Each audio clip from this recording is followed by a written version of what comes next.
রাতটা যে কিভাবে কেটে যায় বুঝেও উঠতে পারি না। এখন ঘড়ির কাঁটায় বাজে প্রায় 6টা। দরজাটা একটু খুলে দিলাম। বাইরে বেরোতেই দেখছি বেশ অন্ধকার হয়ে এসেছে, সাথে বেশ ঝোড়ো হাওয়াও দিচ্ছে। ভাবলাম বাইরে আজকে সেরকম কাজ কিছুই করতে পারবো না।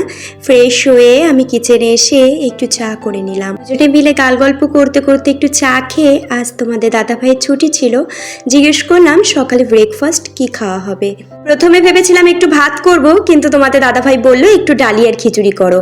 যেরকম নরম ধরনের যে সবজি ছিল, পেঁপে, আলু আর বটবটি, সেগুলো কেটে সবজিটা দিয়ে দিয়েছি। খিচুড়িটা হয়ে গেছে, উপর থেকে একটু বাবার জন্য তুলে রেখে ঘি দিয়ে দিলাম।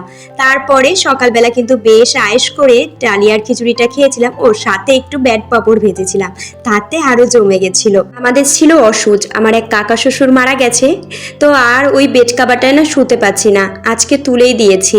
তোমাদের দাদাভাই বলল 9 দিন তো হয়েই গেছে, শুধু শুধু কেন তুললে। আমার একটু খেয়াল ছিল না আজ 9 দিন হয়ে গেছে, কিন্তু আমার যে একটা অস্বস্তি হচ্ছে সেই দরুনই কিন্তু তুলে দিয়েছি।